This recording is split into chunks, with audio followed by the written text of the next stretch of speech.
Halo, selamat pagi. Kembali lagi di channel DCU. Hari ini kita melanjutkan materi perkuliahan dari materi dan korosi. Yang kali ini kita akan mempelajari keramik dan polimer. Mungkin karena kemarin saya ada 1 minggu tidak hadir ya, lebih tepatnya. Tapi ini bisa di backup satu pertemuan, yaitu keramik dan polimer itu sendiri. Oke, di keramik ini struktur, perilaku, dan aplikasinya sama dengan polimer, struktur, sifat, dan aplikasi pemrosesannya. Oke, Anda bisa gunakan buku Kalister di sini, di halaman 589, ya, bahwa di sini itu akan kita jelaskan keramik dulu, baru si polimernya. Nah, di sini ya, ini masih satu rangkaian dengan bab minggu lalu, yaitu bab 14, yaitu sintesis, fabrikasi, dan pemrosesan dari material bahan-bahan lah kalau kita katakan di sini ya. Oke, untuk bagian ini adalah tentang fabrikasi bahan keramik. Nah, di sini adalah beberapa penjelasan tentang kenapa kita harus juga ke arah melihat dari metode fabrikasi bahan keramik itu sendiri. Karena di awal sekali di pertemuan pertama, keramik itu adalah sebuah material selain logam. Ya, jadi ada polimer juga dan keramik. Jadi makanya dibahas. Namun tidak sedalam kayak kemarin ya, maksudnya ini kan pertemuan ke berapa sih? Pertemuan ke-12 ya, arti kata ke-13 lah kita katakan, 13 dan 14 itu dia merujuknya hanya bagian 1 atau 2, bahkan di sini keramik itu hanya satu minggu ya, atau satu pertemuan. Sedangkan kalau logam sama paduannya itu hampir 12 pertemuan, cukup banyak maksudnya. Oke, di bab sebelumnya kita sudah bahas operasi pembentukan logam yang di situ bergantung pada pengecoran ataupun tekniknya yang melibatkan beberapa deformasi plastis yang minggu lalu ya. Nah, di sini untuk keramik, karena si keramik ini punya suhu leleh yang cukup tinggi, pengecorannya atau casting di sini ya, casting itu biasanya nggak praktis ya. Sehingga di sini butuh ada beberapa penjelasan hal yang lain, dan juga ternyata karena sifat yang tidak praktis ini, bahan-bahan ini, kerapuan dari bahan-bahan ini itu menghalangi deformasi plastis itu sendiri. Nah, beberapa potongan keramik itu dibentuk dari serbuk ya, atau kumpulan partikulat lah di sini ya. Kalau kita lihat di sini keramik itu kan dari clay ya, bisa juga clay ya maksudnya bahan di sini. Nah, karena terbentuk dari beberapa potongan atau partikulat, itu akhirnya kita butuh metode pembakaran. Pengeringan dan pembakaran. Dikeringkan lalu dibakar. Nah, di sini yang dikatakan keramik itu bisa kaca. Ya, dan bentuk kaca itu terbentuk pada suhu yang tinggi dari massa Frida yang menjadi sangat kental saat didinginkan. Ya, mungkin kalau kita bisa lihat gelas lah, ya itu dia butuh suhu yang tinggi. Lalu, ketika kita melihat pembentukan keramik, itu juga ada material semen. Ya, ada material semen di sini dibentuk dengan menempatkannya ke dalam bentuk pasta cair yang akhirnya itu mengeras dan mengasumsikan dia terjadi zat secara permanen berdasarkan reaksi kimia. Makanya pabrik keramik itu dikategorikan pabrik yang cocok untuk KP ya. KP-nya anak tekniknya memang yang masuk ya. Oke, selanjutnya poinnya adalah 14.7 di sini ada fabrikasi dan pemrosesan gelas dan keramik gelas, lalu ada juga sini clay, tapi clay kita skip ya, mungkin terlalu banyak pembahasannya jadi nggak cukup. Lalu di sini ada penekanan si serbuknya ya, lalu juga ada pengetep casting. Oke, yang pertama adalah fabrikasi dan pengolahan kaca, dan kaca yang dari keramik kaca lah kita katakan di sini ya. Nah, secara properti kaca itu mungkin bisa dikatakan teknik pembentukannya dia punya kategori sensitif terhadap suhu ya. Nah, bahan kaca non kristalin ya, bahan kaca ataupun non kristalin itu tidak memadat seperti layaknya kristal. Setelah pendinginan, gelasnya itu menjadi lebih dan lebih kental secara terus-menerus dengan penurunan suhu. Tidak ada suhu yang pasti di sini ya, di mana cairan tersebut berubah menjadi padat seperti bahan kristal. Ya, ini dia sebuah tantangannya ya ketika mendirikan sebuah perusahaan yang model seperti ini. Lalu untuk bahan kristal ya, yang tadi kan bahan kaca non kristal ya. Sekarang bahan kristal itu ada penurunan volume yang terputus-putus pada suhu leleh. Berarti ada pembedaan ya di sini ya antara non kristalin dan kristalin. Nah, namun untuk bahan yang kaca volumenya menurun terus-menerus dengan penurunan suhu. Kalau yang tadi dia mengental dan mengeras ya. Nah, ini masing-masing dibedakan ya maksudnya ya. Oke. Ketika dia volumenya menurun dengan penurunan suhu, akhirnya ada sedikit penurunan kemiringan juga bahkan di sana. Nah, sehingga di situ adalah sebuah kondisi yang dikatakan suhu transisi gelas atau dikatakan sini suhu fiktif disingkat dengan TG. Nah, di bawah suhu ini bahan yang dianggap gelas ya, pertama cairannya itu sangat dingin dan akhirnya menjadi sebuah cairan. Ya. Ini adalah gambar 14.15. Ini sebuah taksonomi untuk beberapa teknik pembentukan keramik. Jadi kalau di sini keramik itu tekniknya ada 3. Ya, berarti proses pembentukan gelas, proses pembentukan partikulat, dan semen. Nah, nanti di pembuatan yang gelas ini ada pressing, blowing, drawing, dan fiber foaming. Sedangkan untuk yang partikulat di sini ada serbuk ya atau bubuk, hidroplastik ya di sini pembentukan hidroplastik, ada juga slip casting maupun tap casting.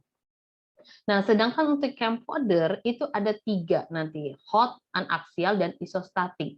Yang pada akhirnya di bagian sini butuh adanya pengeringan dan pembakaran di endingnya. Kalau yang sebelah sini tidak ada ya, termasuk juga semen, penyemenan lah bahasanya di sini. Oke. Kita berlanjut ke gambar 14.16 ya, bahwa ini adalah menjelaskan sebuah fakta ya, bahwa perbedaan antara bahan kristal dan non kristalin itu memiliki ketergantungan pada volume spesifik. Berarti per massa ya, kalau volume spesifik di sini ya, ada persatuan massa. Yang ibarat kata kalau dia per massa kebalikan. Jadi kan maksudnya begini, ketergantungan volume spesifik. Jadi volume dibagi dengan massa. Nah, istilah kebalikan dari kepadatan, padatan itu adalah densitas ya. Densitas itu kan massa per volume. Nah, kalau volume spesifik, kebalikannya volume per massa. Nah, itu yang dikatakan kebalikan dari kepadatannya. Nah, diilustrasikan di gambar 14.16 dan juga ternyata gambar di gambar 11.47 itu juga menunjukkan perilaku yang sama. Yang posisinya di sini polimernya adalah sangat kristalin dan amorf. Kristal tapi mudah rapuh kita katakan. Ya, bisa dilihat ini ada suhu gelas ya di sini ya. Model seperti ini. Nah, modelnya seperti ini, kita tarik. Kalau misalkan ini spesifik volumenya atau suhunya dengan posisi suhu yang sama saja, itu spesifik volumenya berbeda di sini ya. Ketika berfasa ada di line yang dia liquid maupun menuju kristalisasi atau padatan kristal dalam bentuk padatan. Kita lanjut di sini ya, yang digambar 14.7 ya. Oke, ini adalah sebuah logaritma ya, logaritma viskositas terhadap suhu untuk silika leburan ya, atau leburan silika tinggi, borosilikat, dan gelas soda kapur. Secara nggak langsung kamu sudah menangkap bahwa untuk apa ini keramik ya, ada contoh-contohnya di sini ya, materialnya adalah leburan silika dengan kandungan tinggi, borosilikat. Borosilikat tuh sering dilihat di apa tuh alat laboratorium yang bilang pirek dan kawan-kawan tuh yang makin, kalau pirek tuh makin bagus barangnya ya kalau umumnya kita tahu. Lalu gelas soda kapur di sini ya. Nah, pada skala viskositas beberapa poin spesifik dalam fabrikasi dan pemrosesan itu diberi label sama ya. Pertama di sini titik lelehnya itu sesuai dengan suhu di mana viskositasnya adalah 10 Pascal per second. Itu dikatakan gelas itu cukup cair, bahkan juga dikatakan bisa kategori cair. Lalu ada titik kerja, di mana titik kerja itu ini ya, maksudnya ya. Pertama kan titik leleh ini melting point ya. Lalu ada titik kerja di sini ya. Titik kerja ini menunjukkan suhu di mana viskositasnya adalah 1000 10,3 ya Pascal per second. Itu kaca mudah berubah bentuk pada viskositas tersebut. Lalu titik pelunakan, softening point, itu viskositasnya 4 kali 10⁻⁶, berarti 4 juta lah kita katakan Pascal per second. Ini adalah daerah suhu maksimum di mana potongan kaca dapat ditangani tanpa menyebabkan perubahan dimensi yang signifikan. Berarti belum lunak banget lah ya. Sedangkan daerah sini adalah anil. Di sini ada viskositasnya 10⁻12 Pascal per second. Ini daerah adalah difusi atom yang cukup cepat, sehingga setiap tegangan sisanya dapat dihilangkan dalam waktu sekitar 15 menit, dia katakan.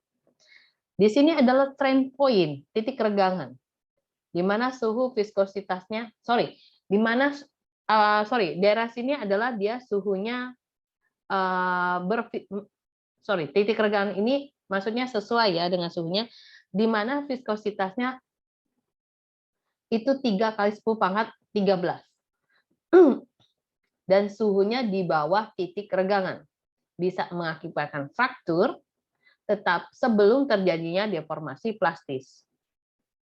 Lalu ada daerah transisi gelas di sini ya. Ada daerah transisi gelas akan berada di atas titik tegangan ini transisinya. Ya. Nah, sebagian besar operasi pembentukan kaca dilakukan rentang kerja, suhu kerja dan suhu pelunakan. Berarti daerah sini sampai sini, berarti dari titik sini sampai titik sini ya, kalau dikatakan. Oke, saya kasih warna aja lah ya, begini ya. Nah, ini daerah untuk titik kerjanya. Ya. Oke. Jadi suhu kerja yang menggunakan. Nah, tentu saja juga suhu di mana masing-masing ini tergantung dari komposisi gelas. Karena kan tadi gelasnya di sini ada silika, leburan silika, silika tinggi, borosilikat, dan gelas soda kapur. Nah, misalnya nih titik pelunakan soda kapur. Mana soda kapur? Soda kapur. Borosilikat ini silika gelas ya, oke. Dan gelas silika, oke, gelas silika ini ya. Itu 96% dari gambar 14.17. Masing-masing ada di suhu berapa? Antara 700 sampai 1550 dia katakan di sini. Oke. 700 itu tarikan sini ya. Sedangkan yang sini adalah soda kapur ya di sini ya. Yang suhu 1550 derajat Celcius di sini. Ntar dulu ya, ini karena gambarnya biru ya, di sini ya. Nah, kalau di sini kan garisnya kira-kira di sinilah ya suhunya ya. Nah, ininya ada di sini. Oke. Sedangkan daerah itu, daerah apa namanya, titik kerjanya kan dari sini ke sini. Berarti kan daerahnya itu gambarnya ya tarik ini ke sini, ya, sampai mungkin tarik di sini, karena ini masih daerah, berarti daerah sini ya, satu kawasan ini ya. Satu kawasan ini daerah dia. Kalau melihat dengan model seperti itu maksudnya. Tapi di sini di tabel ini belum memperlihatkan komposisi ya. Belum memperhatikan komposisi sehingga kita tidak bisa langsung menjustifikasi ini buat kalau di sini di sini dia menjustifikasi hanya 96% komposisi dari gelas silika. Jadi itu. Tapi kalau misalnya komposisinya itu 90%, maka tabel ini tidak bisa digunakan. Bukan gambar. Bukan tabel, tapi gambar ini tidak bisa digunakan. Arti kata di sini, operasi pembentukan si gelas, ya di sini kan ada cara dari gambar 14.17 itu dapat dilakukan pada suhu yang jauh lebih rendah. Ya, untuk gelas soda kapur. Iya, soda kapur di sini nih. Ya, ada di sini jauh sekali ya. Saya hapus lagi ya.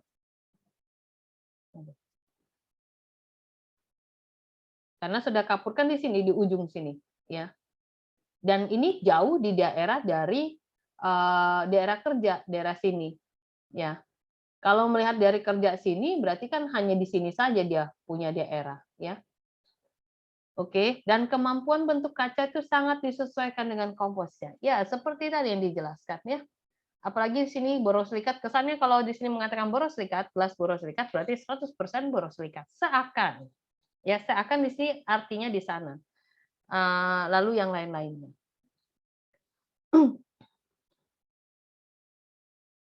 Oke, sampai di sini dulu. Nanti kita lanjut lagi di video selanjutnya.